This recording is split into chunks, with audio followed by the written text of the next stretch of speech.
Hi, I'm Hans Johnson. I'm a demographer with the Public Policy Institute of California. And in this video, I'm going to be talking about California's population and what it means for the future of our state. California's population is unique in all the world. The size and diversity of our population sets us apart from any other state. But the growth that we've experienced over the 20th century and continuing into this century makes us unique in terms of a developed region of the world. No other developed region of the world that is the size of California has sustained this kind of population growth decade after decade after decade. At the start of the 20th century, California was home to less than 2 million people. Today, the state is home to almost 39 million people.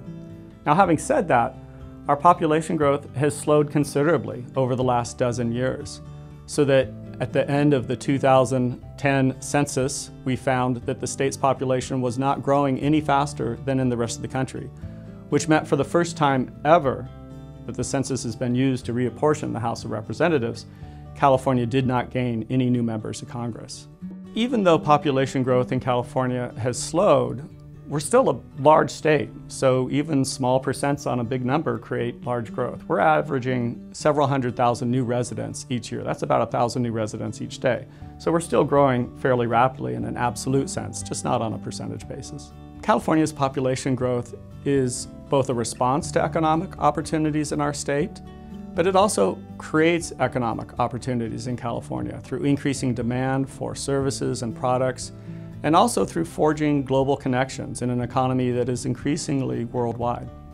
What really sets California apart, perhaps even more than our population growth, is the diversity and complexity of that growth.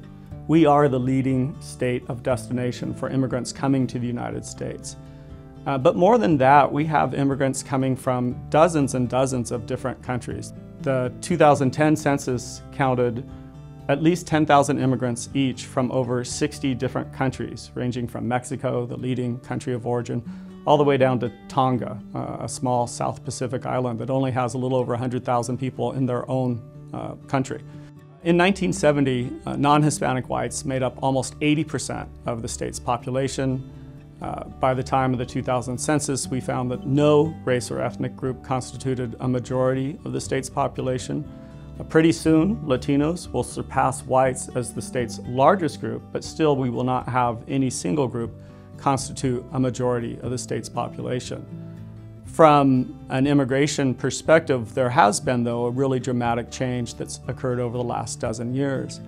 And that is the flow of immigrants from Latin America has declined pretty sharply, while the flow from Asia has increased, so that today we receive about twice as many immigrants from Asia as from Latin America, and that reverses a decades-old long trend. Population change and growth is a key component of public policy in California. California is expected to continue to grow, reaching 42 million by 2025. That means that our state will continue to add new jobs and all the things that go with that. There will be an increase in demand for government services and products, including transportation, education, water, for example. And a lot of people will bemoan this population growth and worry about it.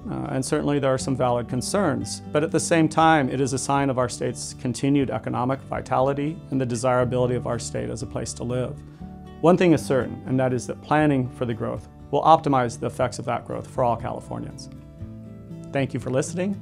For more information, visit the PPIC website.